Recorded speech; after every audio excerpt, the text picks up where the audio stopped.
name's Graham, not Batman, and this is my layout, Woodhill Park, and this is my second part to my TMD build. I've got most of the dropper wires in now and started to put some of the infrastructure in, heading towards ballasting. Might be a little way off yet, but this is how I've been getting on with doing all the wiring underneath the layout and running the trains to prove they're okay. Thanks to all the new subscribers and my current subscribers for following me in this journey. I much appreciate your support, and I better get on with the video now. So hopefully you enjoy this one, my second part of the TMD build. Cheers.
I'm wiring up the baseboard now, putting the dropper wires all together.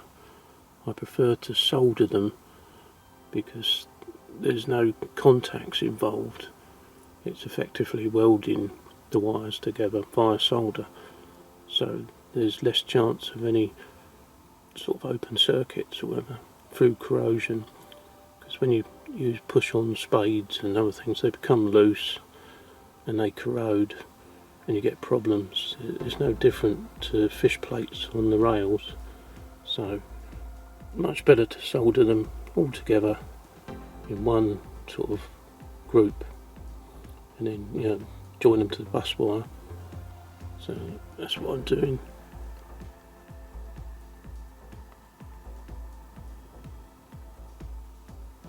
A bit untidy at the moment, but it'll be more of a tidy mess soon.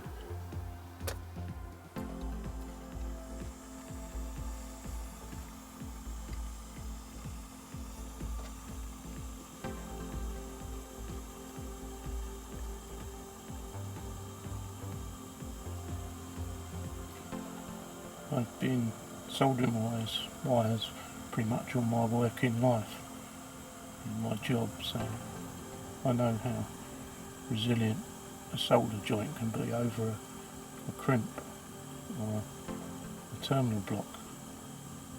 So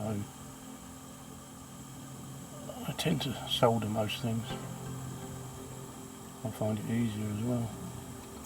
Soldering isn't hard once you get used to it. And you don't have to use a gas soldering iron. I just find it easier and more mobile. It's a little bit more dangerous, but so you just be a bit more careful you don't catch anything on the light, but you get a very secure joint.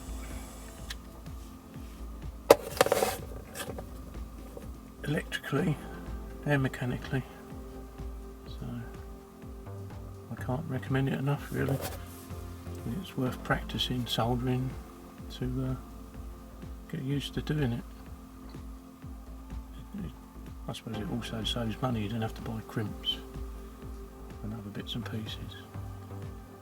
But I think it's better in the long run anyway, so got a few more of these to do, so better get on. I'm not bothering to insulate any of the joints, they're just tied back the opposite direction to the opposite conductor, so the plus is tied back this way and the minus is tied back that way, so they should never meet. And I may insulate them in the future, but should I want to get to them to test something, it just makes it more accessible. They're very unlikely to ever touch, and it would be just like an ordinary short that you might get on the track anyway, so I'm not going to bother to insulate them at all at this stage. Basically a tidied up mess, but easily accessible.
I P-clip it up so that in future if I want to drop it down I've got slack, so by going up and following the board like that, if I undo the P-clips it will drop down and there will be quite a bit of slack to work on.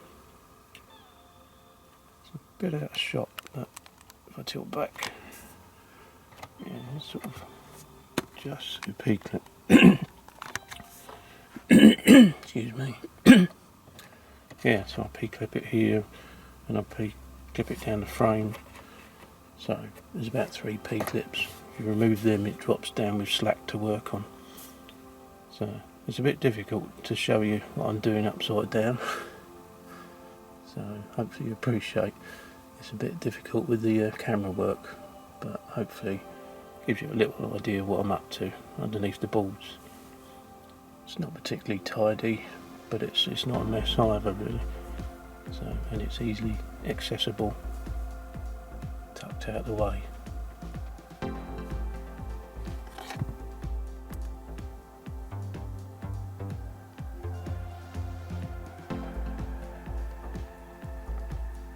Also, by using P-clips, it allows you to pull wires through in the future. So, providing there's enough room in the P-clip, you can slide more wires through, should you want to do it for some other circuitry, even though some you should keep separate, so you don't interfere with the digital signals. But should you want to expand, you can thread more wires through the P-clips, without taking them off. But very easy to add and take away. You've probably noticed already I use quite a few tie wraps here and there as well, just to secure the wires from touching each other, or just to neaten them up, make them go the way I want them to go, keep me out of the way of anything that they might interfere with.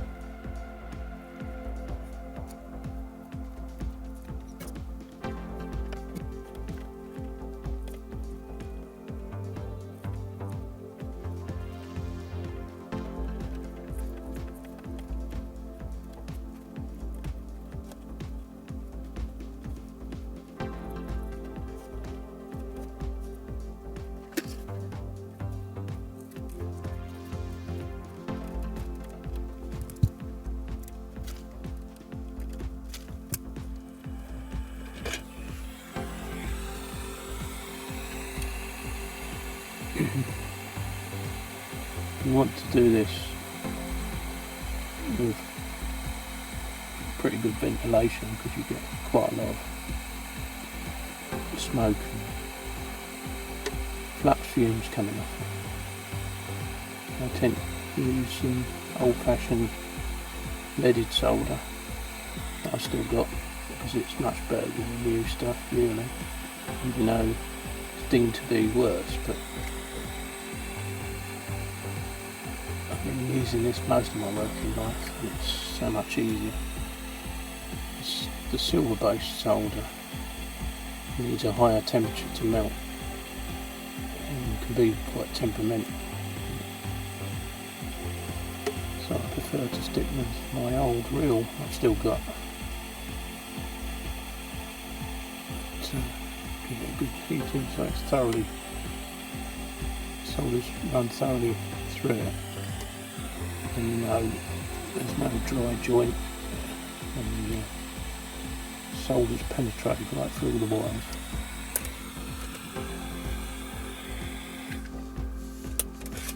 So you need to ventilate the area pretty well, because you get quite a bit of smoke and fumes. Thought you might want a closer look at it, just in case you're thinking of buying one. I wouldn't be without it now, because it's so mobile, but it could be dangerous if you don't know what you're doing with it. It's got a little window on the side that you can see a sort of flame in, so you have to be careful. But you can use this to your advantage, sort of running it next to heat shrink and shrinking heat shrink rather quick and efficiently. But when you're soldering, you want this window away from you and away from anything that can melt. It's a good tool though. I've made a stand up to put it in to keep it safe, so there's no chance of it setting fire to anything. So it's in a nice tin, and I switch it off pretty much every time I've finished using it, to save gas anyway. And you get a toolbox with it, some solder, and there's even a little attachments for shrinking, sleeving and stuff. It's called a Recro, but I'm sure there's plenty of names out there. It says it's made in Taiwan, but I paid about £40 for it, something like that, but it's been absolutely brilliant. I said I use my old solder reel, which is, I think it's something like a 60/40 or something, old fashioned leaded tin solder. You could use modern day solder, it's not a problem, it just needs a higher temperature a lot of the time to flow, and can be a little bit more temperamental. So I'm a bit old fashioned like that. I like the old solder even though it's banned now. I think it's, as long as you're not using too much of it, it's not that harmful in small amounts, and so as long as it's well ventilated where you're using it, so open windows and stuff, and don't breathe it in, or even have a fan to blow it away from you.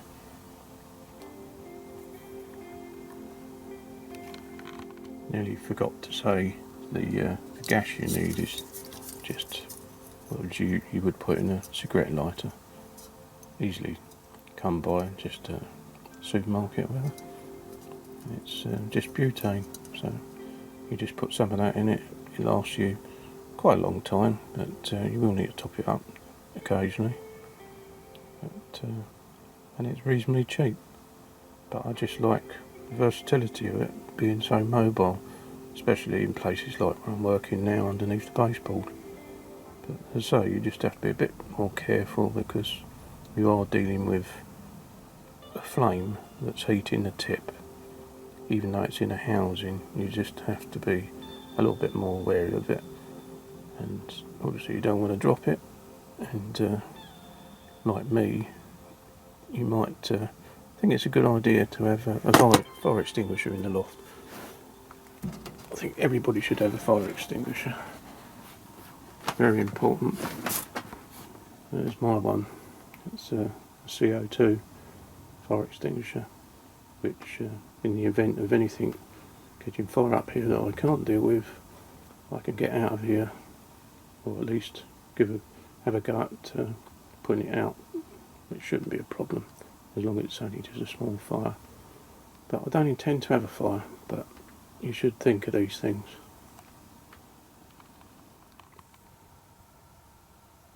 These LED lights are worth buying, so that you can direct them up at the baseboard while you're working. It gives you plenty of light, really sufficient to do what you need. So I've got one of those. So here's a bit more. My wiring done. Right, I've finished doing all my dropper wires, so I thought I'd concentrate on the maintenance shed and put a concrete slab down.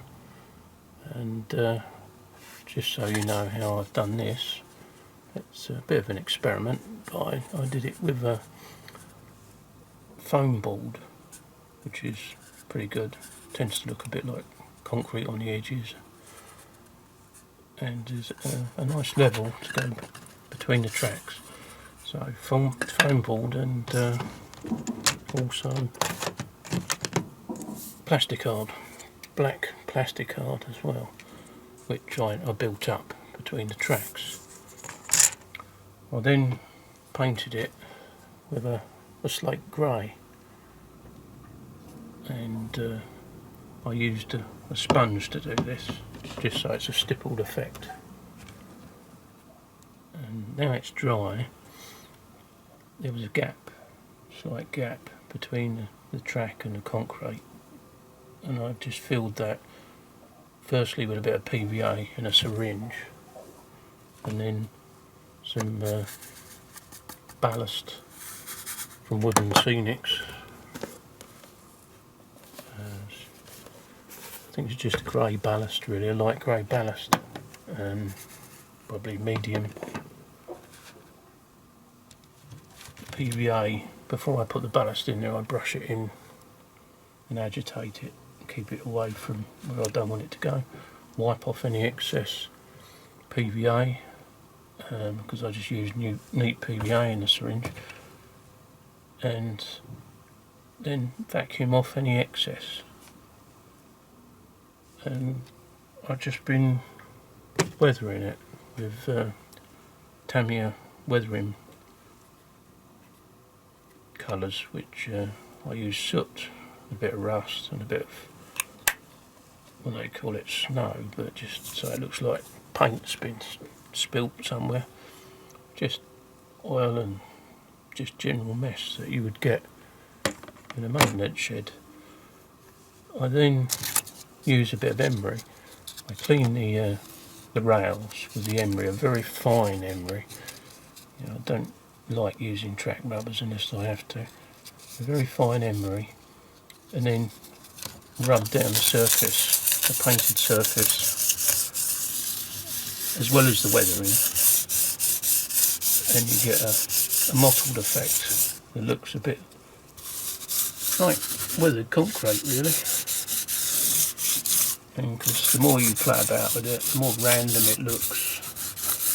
And you can add more weathering in, whatever. It starts to look like a messy maintenance shed, or at least the base of one. And I'll just put the maintenance shed on top and see what you think.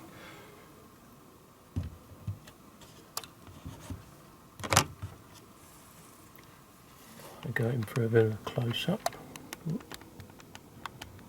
Pull the camera out a bit.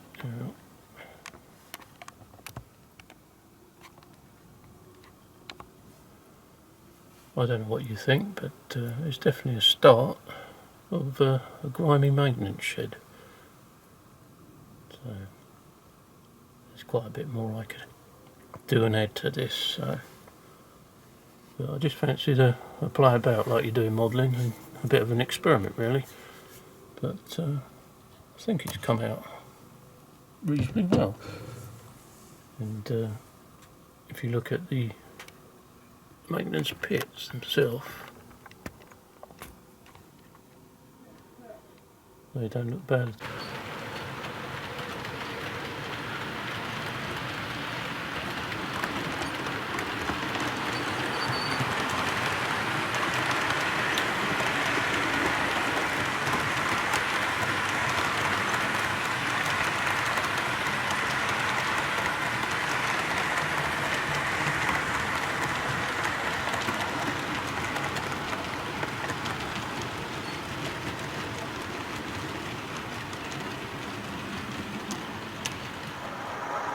Only temporary at the moment, just the light at the back of it, just to see what it may look like when I light it properly. But just thought, just to give an idea of what I'm trying to achieve. It doesn't look half bad, I think. I think I'll just drive me class 31 through just to check the track now. As you hear it in the background, I better move it. Doesn't look bad without any lights at the moment as well, but just so you could see the interior a little bit. Obviously I'm going to put a lot more into it, but not a bad start, I think. Anyway, let's drive class 31 through the shed.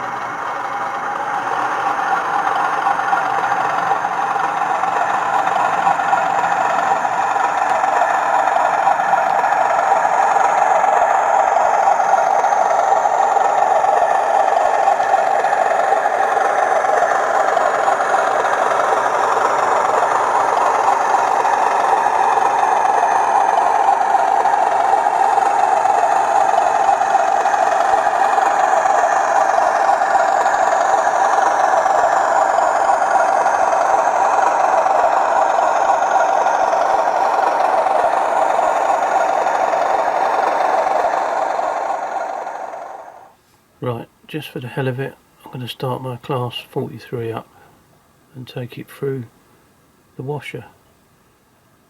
Here goes.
I suppose it's what you would call a dry wash with a dry run.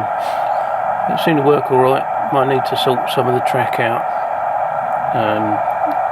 as there was the odd bump here and there. Probably a little bit of ballast, a bit loose against the rail, but otherwise a success.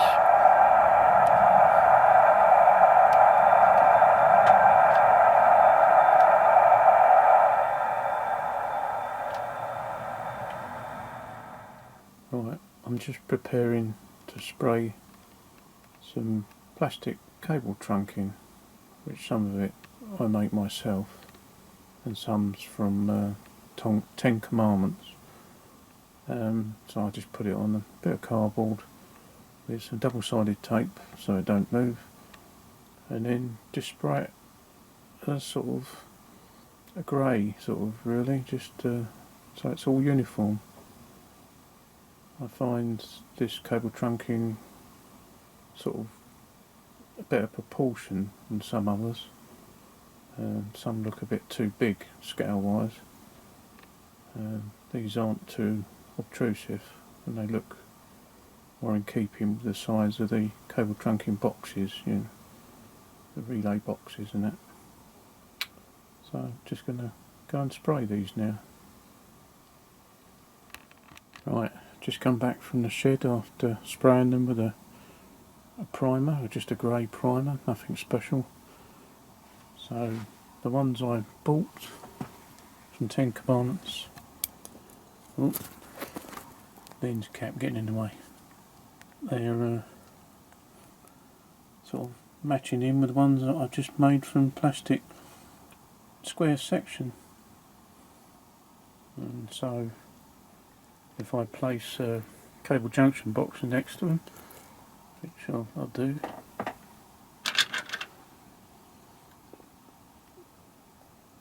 to me they look in more in proportion.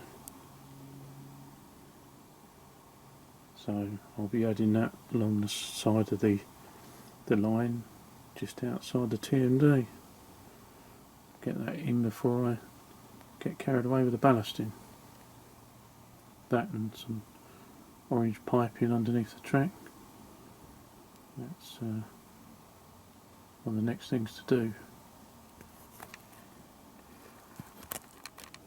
The infrastructure is starting to get put in. It's going in place. The guys are working hard on it,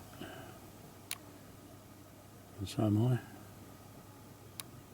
The cable troughing or trunking, whatever you want to call it, is all going in, as I need to put the infrastructure in first before I ballast.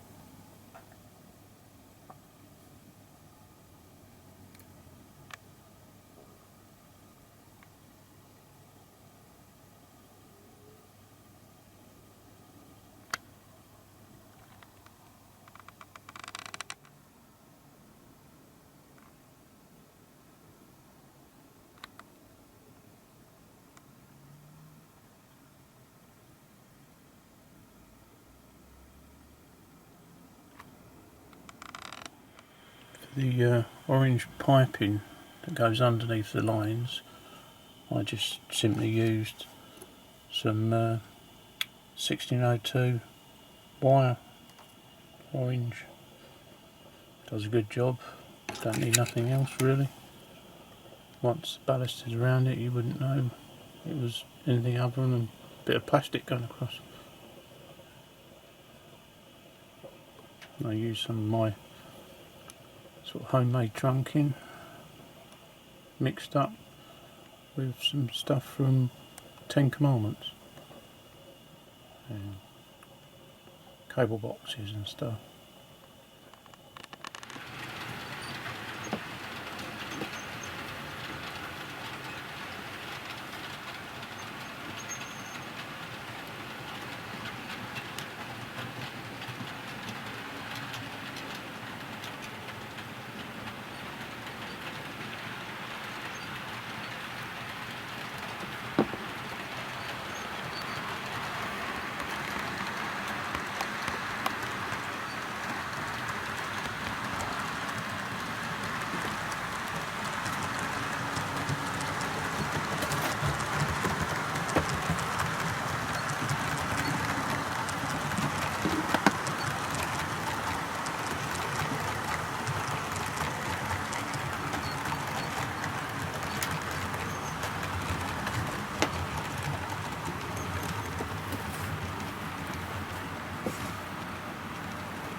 the work carries on for the moment on the TMD. I've got a lot further than I thought I would have.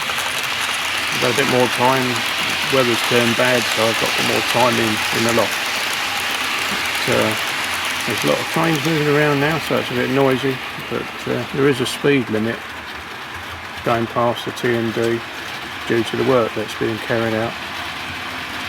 I'm getting close to ballasting soon. Maybe checking I've got any more infrastructure in that I need, but I'm getting close to starting to ballast, so that will probably be in the next one.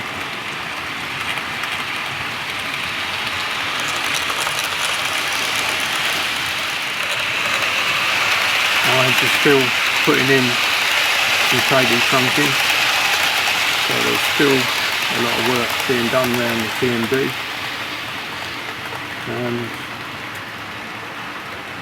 I may be putting some more concrete slabs down under some of the other buildings,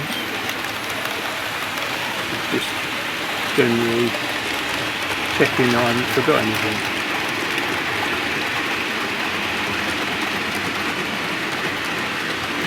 Everything seems to be running smooth without any hindrance at the moment, hopefully.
that's just about it for now. I've got loads more work to do with my cliche, and there will be a part 3 because I'll be ballasting in a little while, and there's quite a bit more infrastructure to play about with, and maybe some more concrete under the sheds, and also some backdrop scenery to work on. So there's loads of work to do, and there will definitely be a part 3 and possibly another part after that.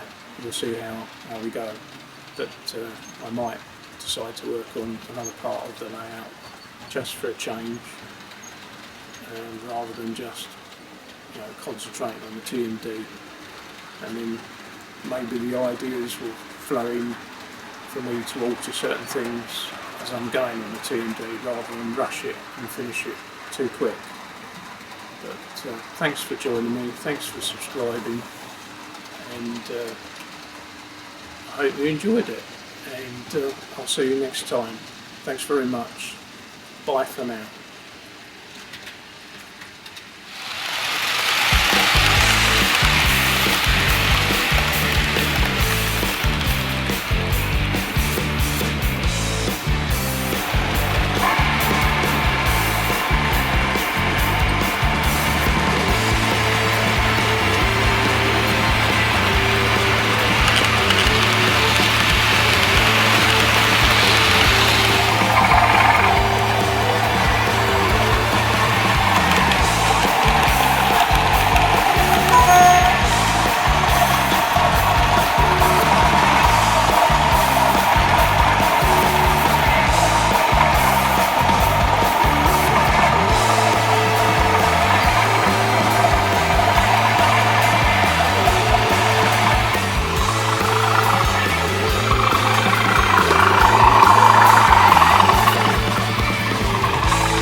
I've also got guys working on the infrastructure, and I've been helping them lay some cable junction boxes and cable trunking. Well, it's me really, just in case you didn't know, but I thought I'd give them a hand. Anyway, got that apart.